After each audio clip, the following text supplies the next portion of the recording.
Oke, bismillahirrahmanirrahim. Assalamualaikum warahmatullahi wabarakatuh. Selamat datang tentunya di channel Gagal Sarjana. Jadi memang sudah 4 hari teman-teman ya nggak upload ya. Jadi memang karena ada beberapa kesibukan ya, terutama di sini juga kita masih kembali lagi ya membahas seputar Facebook ya. Nah di sini kita masuk terlebih dahulu ke dalam aplikasi dari Facebooknya. Nah jadi di sini kita akan bahas tips ya teman-teman agar nanti untuk menyembuhkan yang namanya adalah PMKM. Jadi PMKM buat teman-teman semua, jadi singkatan-singkatan dari Facebook ini ya memang perlu teman-teman ketahui. Jadi PMKM adalah pelanggaran kebijakan monetisasi. Ya, ada juga video VOD, itu adalah video panjang. Jadi sebutan-sebutan untuk di Facebook ini ya memang seperti itulah, dan itu pun datangnya kalau dari PMKM mungkin ya dari orang lain yang mungkin ingin lebih mempersingkat dari kata kebijakan monetisasi konten ya. Jadi kalau untuk video VOD itu memang asli dari Facebooknya. Jadi kalau VOD itu adalah video panjang. Jadi banyak sekali singkatan-singkatan yang mungkin belum teman-teman ketahui. Jadi untuk di bagian dari kebijakan monetisasi konten ini adanya adalah di bagian dari monetisasi iklan in-stream. Ya, jadi seperti itu. Jadi apa sih itu monetisasi iklan in-stream? Jadi monetisasi iklan in-stream adalah sebuah fitur monetisasi di mana untuk video VOD ataupun video panjang minimal 3 menit itu bisa muncul iklan. Ya, dengan catatan yang pertama adalah untuk di bagian tinggal di negara yang memenuhi syarat sudah centang hijau, kemudian di kebijakan monetisasi konten centang hijau, dan juga profil sudah 5.000 pengikut ya. Nah, itu persyaratannya. Nah, kenapa sih untuk iklan in-stream ini banyak diminati? Karena jika teman-teman ingin tahu, jadi kenapa iklan in-stream ini banyak diminati, sedangkan orang-orang yang mengajukan itu juga mengharapkan monetisasi iklan in-stream ini cepat diterima. Nah, apa sih penyebabnya? Jadi bisa saya bocorkan kepada teman-teman semua. Jadi kalau monetisasi iklan in-stream ini adalah monetisasi video untuk durasi panjang ya, sehingga ya dari iklan yang muncul itu tidak akan muncul hanya satu kali. Jadi iklan itu akan muncul lebih dari satu kali ya, bisa muncul 3 kali, bisa muncul 2 kali. Semakin panjang video kita maka iklan semakin banyak yang muncul. Nah, kenapa kok kita bangga dengan iklan yang banyak muncul? Ya karena dari iklan tersebutlah penghasilan seorang konten kreator untuk di Facebook ya. Jadi dari iklan yang muncul di bagian bawah, nah itulah penghasilan dari konten kreator. Semakin banyak iklan yang muncul, penghasilan juga akan semakin besar. Semakin memperbanyak video panjang kita, penghasilan juga akan semakin besar, dan itu bisa mendongkrak untuk pendapatan kita agar cepat mencapai untuk batas minimal ambang batas pembayaran untuk di Facebook. Dengan menggunakan PayPal cukup $25, dengan via rekening bank itu sekitar $100 ya. Jadi seperti itu. Nah, selanjutnya tips ya buat teman-teman semua yang mungkin untuk ya terhindar dari pelanggaran PMKM. Nah, untuk yang pertama ya, saya tidak pernah mengajarkan buat teman-teman melakukan yang namanya adalah re-upload ya. Jadi kalau re-upload ini ya mungkin sasaran utamanya adalah di PMKM ini nanti akan centang abu-abu ya. Jadi seperti itu. Nah, jadi tips agar terhindar dari pelanggaran kebijakan monetisasi konten, yang pertama jangan melakukan re-upload ya. Jadi memang untuk re-upload diperbolehkan untuk di Facebook, tetapi harus ada pengeditan yang signifikan. Nah, itu memang syarat yang ditunjukkan oleh Facebook ya. Nah, tetapi ya dari situ teman-teman juga harus bisa berpikir bahwa untuk video yang kita re-upload itu memiliki pemilik hak cipta yang sah ya, sehingga ketika memang pemilik hak cipta tersebut mengeklaim video kita, nah itu dampaknya pelanggaran di akun kita.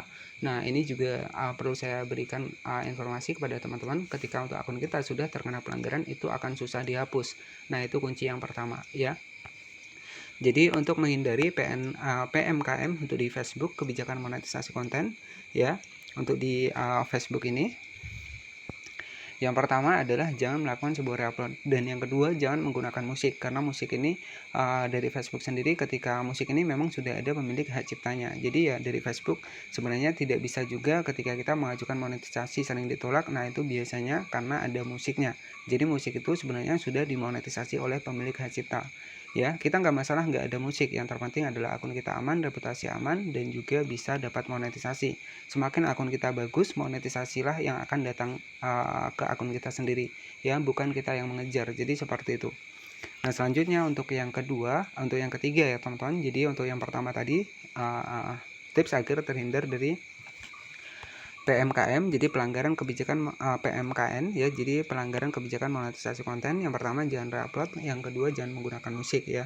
Nah, itu memang syarat yang utama ya. Kemudian yang ketiga ya, buat teman-teman semua juga jangan melakukan yang namanya adalah interaksi yang tidak otentik. Ya, ini adalah saling real to real. Nah, jadi sebenarnya ketika ada kreator lain untuk di Facebook yang misalkan nih saling berkunjung seperti itu sebenarnya keuntungannya di sepihak saja. Jadi yang memiliki banyak keuntungan adalah orang-orang yang mungkin sudah dimonetisasi. Jadi mereka biasanya berkunjung yuk seperti itu. Maka penghasilan mereka akan semakin besar ketika teman-teman ikut berkunjung di video reel mereka.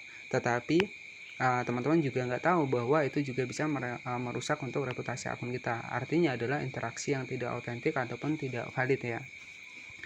Nah, yang dimaksud interaksi autentik adalah video kita itu memang benar-benar ditemukan ya penonton di Facebook ini melalui beranda maupun melalui penelusuran, bukan melalui saling kunjung ataupun saling like ataupun saling kirim bintang ya. Jadi itu interaksi-interaksi yang wajib dihindari.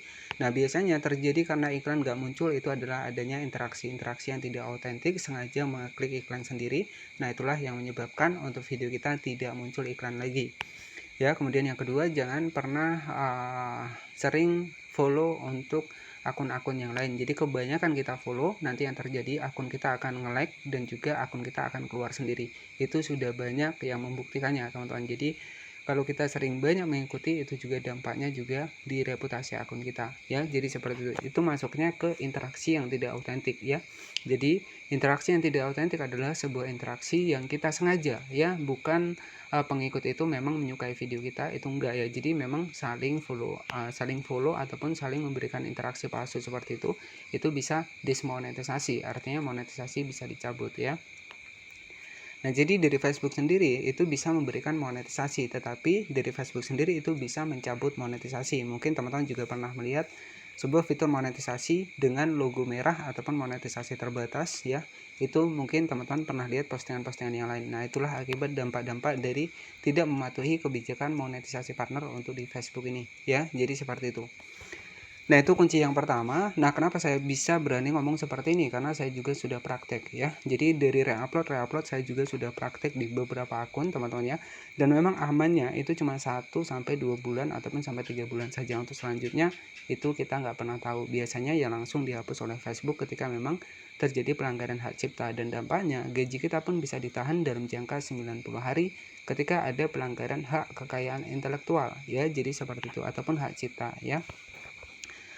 Nah, oke, jadi di sini kita masuk ke bagian Facebook. Jadi ya nanti teman-teman ketika sudah mendapatkan monetisasi, maka di sini bisa mendapatkan dolar seperti ini. Ada 2,28 dolar ya. Jadi ya ada kerja bagus, Anda bisa mendapatkan penghasilan, tetapi dengan syarat disclaimer terlebih dahulu, untuk bisa mendapatkan penghasilan dari Facebook ini tidak bisa dengan cara yang instan ataupun cara yang cepat ya.